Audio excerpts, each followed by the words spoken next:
আমরা প্রায় কম বেশি দূরপাল্লা ট্রেনে সফর করে থাকি, অর্থাৎ কাজের সূত্রে বিভিন্ন জায়গা যেয়ে থাকি। তো এখন যা পরিস্থিতি, তো বিভিন্ন জায়গায় যেমন উড়িষ্যার ঘটনা এবং করমণ্ডল এক্সপ্রেসের ঘটনা, কাঞ্চনজঙ্ঘা এক্সপ্রেসের ঘটনা, বিভিন্ন জায়গায় কিন্তু ট্রেনের দুর্ঘটনা ঘটছে। আপনি কি জানেন এই ট্রেনের টিকিটে একটা ইন্স্যুরেন্স করা থাকে?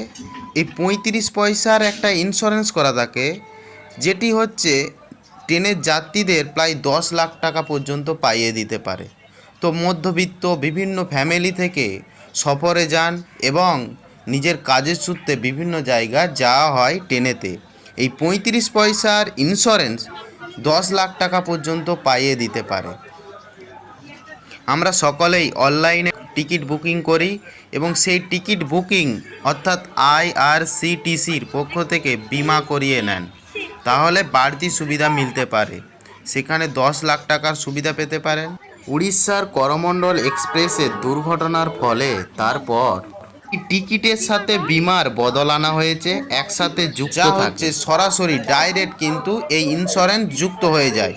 তো কি কি সুবিধা পেতে পারে যাত্রীরা? একটা মানুষের যদি মৃত্যু ঘটনা ঘটে, তার যদি কোনো হাড় বা বিভিন্ন জায়গায় শরীরে ড্যামেজ হয়, ক্ষতি হয়, সে বিভিন্নভাবে এই ইন্স্যুরেন্সের টাকা কিন্তু পেতে পারে।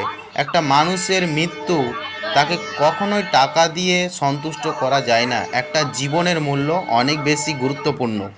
তাই যারা সফরে যান এই 35 পয়সার ইন্স্যুরেন্স করে নেবেন, কারণ বলা যায় না, ট্রেনের মধ্যে দুর্ঘটনা, ডাকাতি, বিভিন্ন ধরনের ঘটনা ঘটে থাকে। তো কি কি সুবিধা পেতে পারেন তা একবার আলোচনা করব। এই বিমা পলিসিতে কি কি ধরা যেতে পারে, যেমন ইন্ডিয়া রেলওয়ে আইন অনুযায়ী এবং আইআরসিটিসি অর্থাৎ যাত্রীদের 10 লাখ টাকা যখন দেওয়া হয়, তখন বিমাটা ভীষণভাবে সুরক্ষা দেয়, অর্থাৎ যাত্রীদের প্রাণহানি হলে, মৃত্যু ঘটনা ঘটলে এবং তার যদি একবারে গুরুতর জখম হয়, এই ধরনের কন্ডিশন হয়, বিভিন্ন ধরনের ঘটনা ঘটে, তো 7.5 লাখ টাকা পর্যন্ত পাবে। বিভিন্ন দুর্ঘটনার বিভিন্ন রকম চিত্র আমরা দেখতে পাই, এটা খুবই মর্মান্তিক এবং বেদনাদায়ক। তো বিভিন্ন ধরনের দুর্ঘটনা ঘটলে যেমন হাসপাতালের খরচাস্বরূপ 2 লাখ টাকা পর্যন্ত দেওয়া হয় এবং দেহ সৎকারের জন্য বাড়ি পৌঁছে দেওয়ার ব্যবস্থা 10,000 টাকা পর্যন্ত দেওয়া হয়। এই 35 পয়সার ইন্স্যুরেন্স অর্থাৎ বিমা 10 লাখ টাকা এবং সরকারের অনুদান পর্যন্ত পেতে পারে।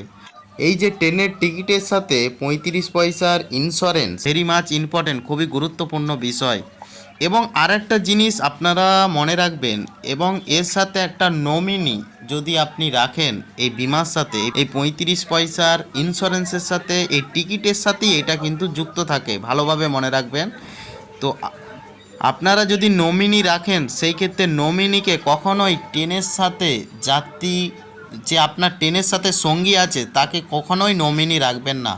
বাড়ির কাউকে নমিনি হিসাবে আপনি অ্যাটাচ করবেন। আপনার ক্লেম করতে, দাবি করতে অনেকভাবে সুবিধা হবে। সাধারণ মানুষের বিশেষ করে এইগুলি খুবই জানা জরুরি। তাই ভিডিওটি শেয়ার করে দিন, কারণ অন্য মানুষের জীবন তার একটা সামান্য আর্থিক দিক থেকে সাহায্য করতে পারে। আপনার একটা ভিডিও শেয়ারের মাধ্যমে সে জানতে এবং বুঝতে পারবে এই সকল বিষয়ে।